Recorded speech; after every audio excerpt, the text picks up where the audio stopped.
You are listening to WBHM Digital Broadcasting, the best in paranormal talk, only on Paranormal Experience Radio, broadcasting live out of Birmingham, Alabama.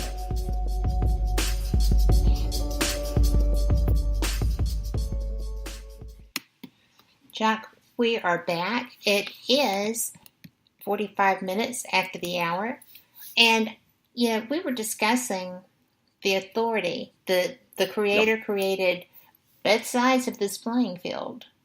Yes. Right? Absolutely. Yeah, and it's a very, very important thing to understand. And so that's where you have a certain amount of authority. And, if we go back to the Bible, Jesus said it in the Bible, and greater work shall you do,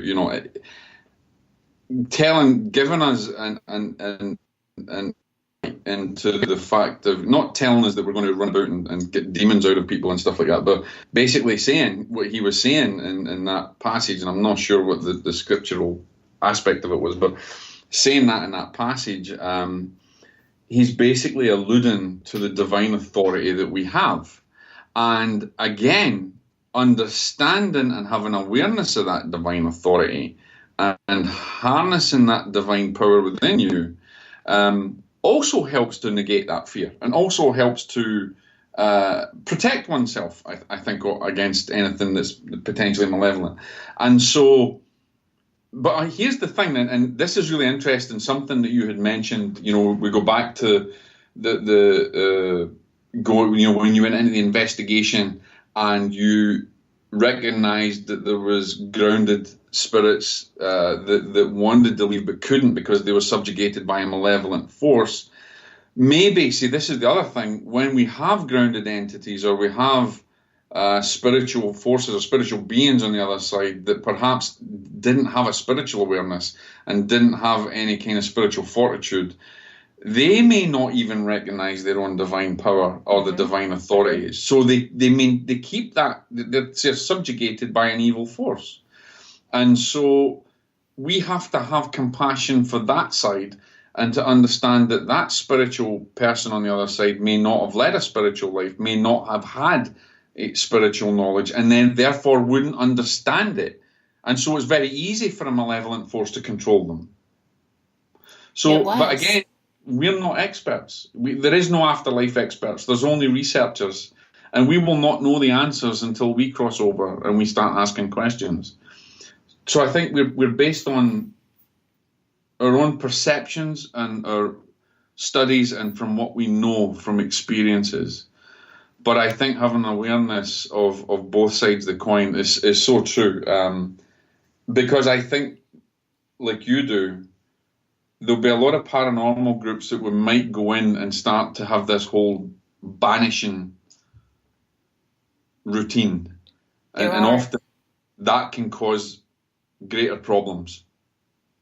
So this is where discernment, and this is where I believe that, I know there's many teams don't use mediums, and that's their own choice and stuff, but I think that professional teams probably do, and they probably do have people that have mediumistic capabilities and discerning abilities that are able to discern between both sides. And I think that's very important.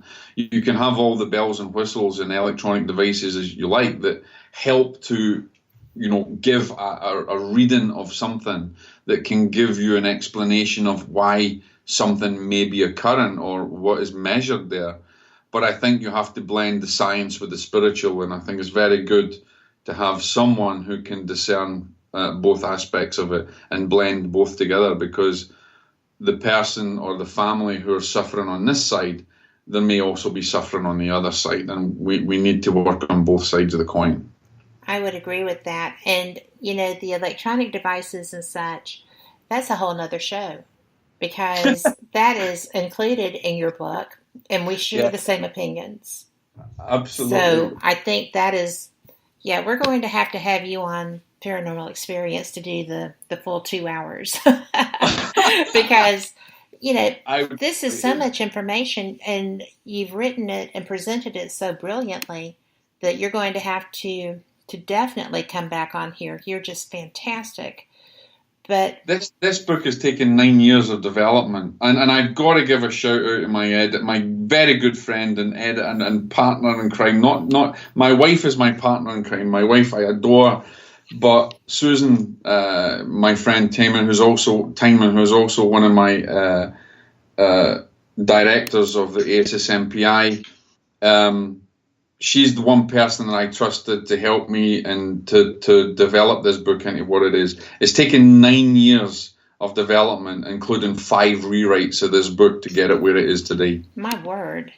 Well, that's a definite shout out that needed to happen then, because it's brilliantly done.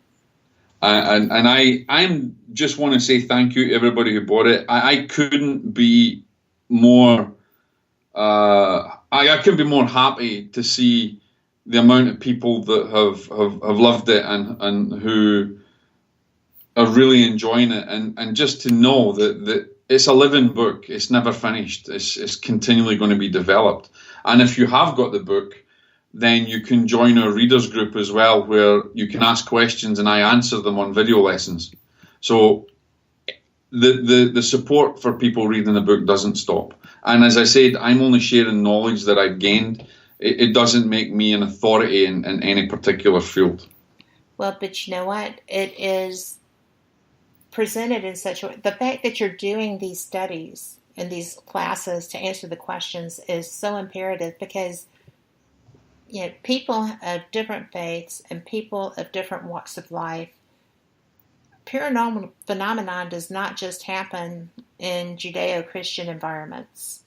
Absolutely no. It happens everywhere, and in every spiritual belief system. Yes, and so you have to have knowledge of what you're dealing with and what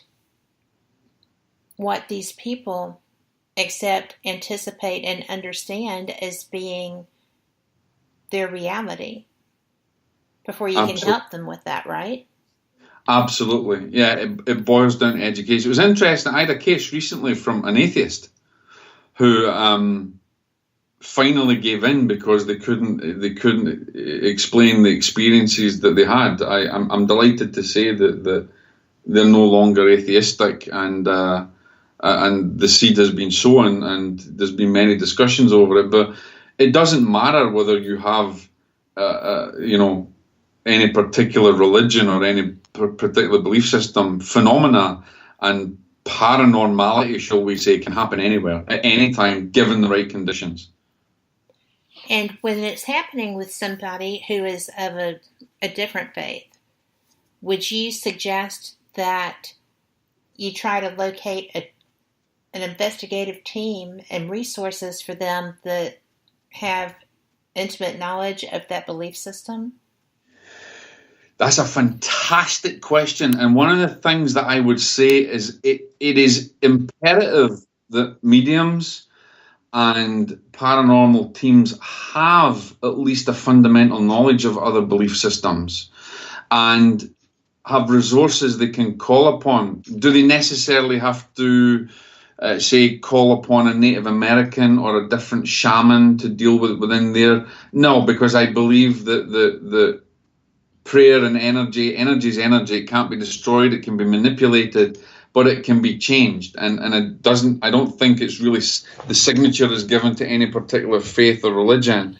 But I think where it comes down, which is really important, Kat, is that the people who may be of that faith, it is very important for their own trust and for their own spiritual health that someone has an understanding of their faith, or there is someone that you can call upon, whether it be a Kabbalistic expert, whether it even be Muslim, and you think they're being, subjugated by jinn.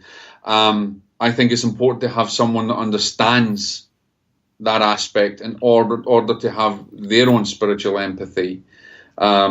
And I think that's mainly for the people and not necessarily for the spiritual force. Well, I agree, because they have to have confidence in you. Absolutely. There has to be a level of trust. God bless you. I'm sorry. I'm glad you Unexpected. Did that. Yeah, I mean,